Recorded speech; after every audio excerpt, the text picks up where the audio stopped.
Hey guys, Chris Stacy here. Appreciate you joining me on this next episode of Something to Ponder. Today's topic, printed off something from Integris Health, and it's about peer pressure. So let me ask you, is peer pressure good, is it bad, or can it be both? I'll let you think on that for a second. A lot of times we think about, especially I do right now, I've got a 12-year-old who's fixing to turn 13 and a 16-year-old. They go to school, hang out with friends, do different things. And I think about peer pressure. Think about when I was a kid, teenager, the peer pressures that saw and took part in sometimes. Question comes up, when does peer pressure end? Does it stop after high school? Maybe in college? Or when we get to work? And the answer is no. I don't think peer pressure ever ends. I just want to read this to you. Peer pressure is hard at any age, but it may be even harder as an adult. Peer pressure is defined in the Cambridge Dictionary as the pressure that you feel to behave in a certain way because your friends or people in your group expect it. It can be a very powerful force. It says as an adult, peer pressure doesn't go away. What does go away are many of the excuses that you could have made as a teen or a young adult. As an adult, there are fewer excuses. So what do you do? And the thinking there is, as a child or as a teenager, you can say, oh, well, I can't do that because my mom and dad would ground me, or they might even kill me if I did something like that. Not being serious, but we've all said things like that. So as an adult, you can't blame your mom and daddy for telling someone you can't do something. So one choice is to give in. In some cases, peer pressure can be a good thing, or maybe a great thing. Examples of behaviors people under the influence of good peer pressure might undertake include meeting up with friends to walk during their lunch break, going to an after-work yoga class instead of happy hour, spending less money or joining a book club and reading more. A positive peer group can help someone stop smoking or swearing or even biting their fingernails. But then there's negative peer pressure, and that's a different story. We can all think of an example of having been pressured into doing something that we didn't really want to do, or something we knew for a fact was not the right thing to do. Caving to peer pressure could be something relatively small, maybe spending more money than you budgeted on a shopping trip with your friends. We've probably all done that. It could be behaving in an unkind way by ostracizing someone at work, or a more dangerous behavior like drinking too much and then driving home, or doing drugs. I'm gonna stop right there a minute. Growing up, we had DARE, and the slogan was "Say no to drugs." And I'm be honest with you, I don't remember anybody offering me drugs as a teenager.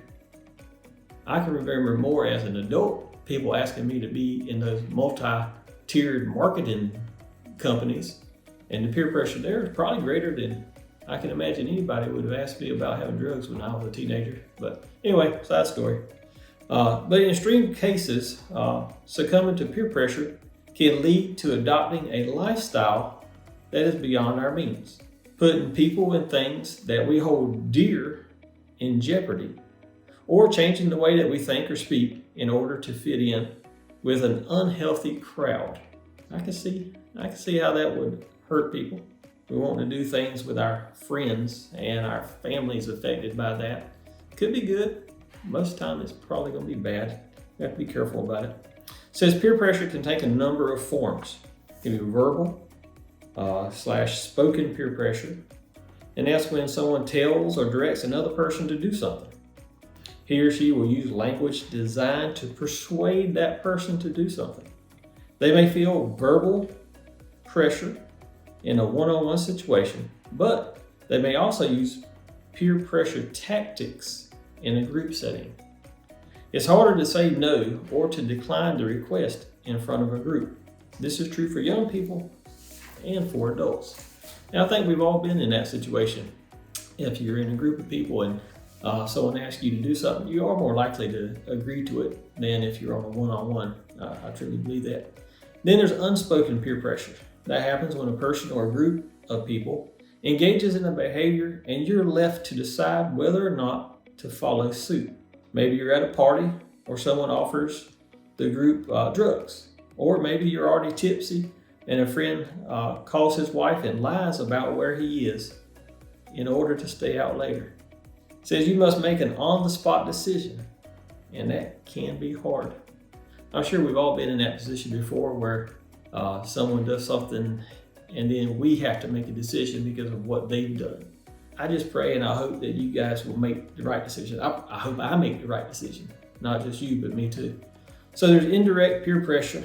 It's subtle. It can be subtle, but it's also toxic. Maybe you overhear some gossip about another person, or your behavior towards them changes based on the gossip alone.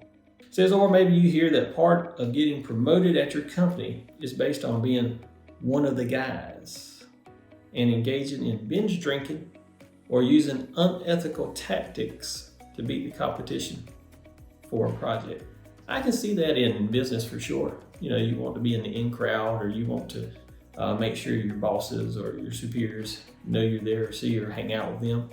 But guys, something to think about, and I try to apply this in my life and what I do for real estate, is I don't compare myself to any other realtor. I know that sounds crazy because we're growing up where it's just like, well, who did this and who did that? That doesn't matter. What I like to do is compare me to myself. How did I do this time last year? Or how did I do last month compared to this month? And as long as I'm always striving to do better than myself, what other people are doing really do not matter.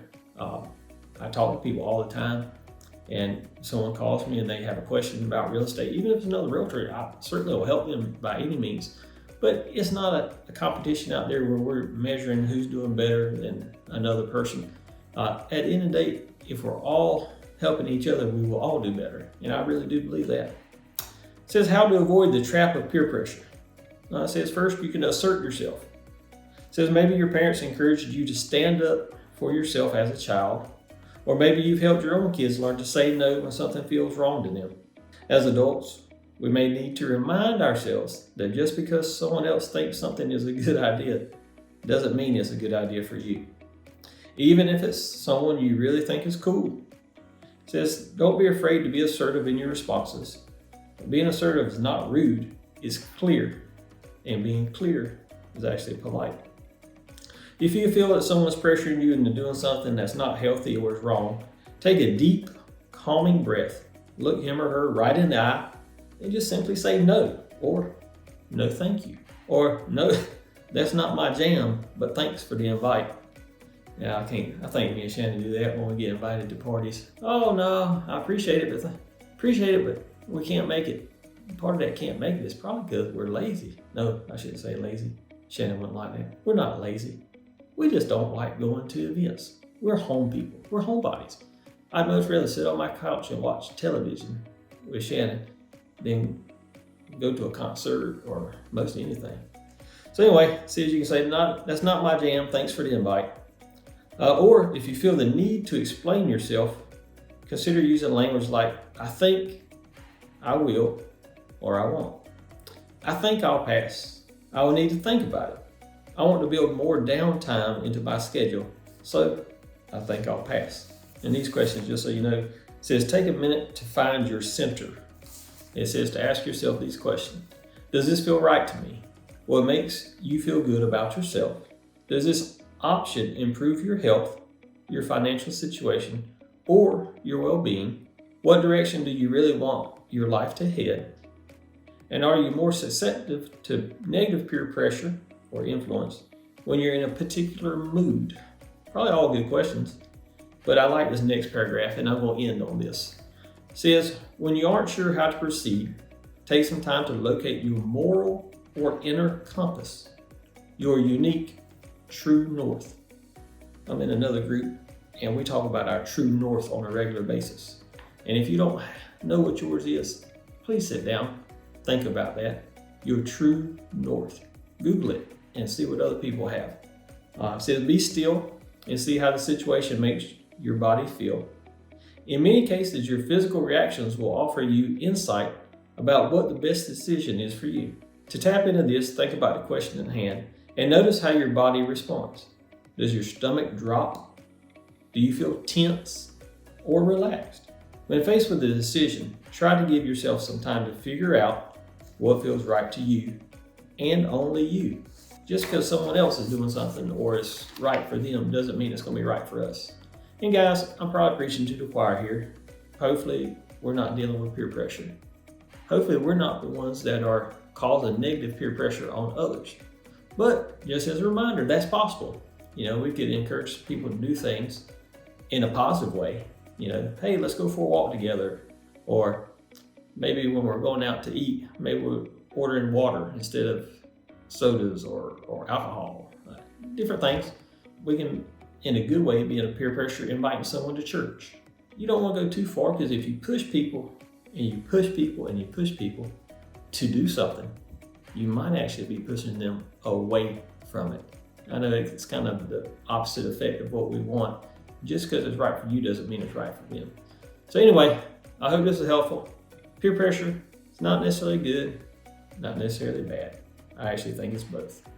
But if there's anything I can help you with, whether it's about this topic or real estate related, feel free to call me, 919-356-5377, or email me. Check my website out, whatever's easier, christacia.com. Hope you guys have a good day, and I look forward to talking to you again soon. Thanks.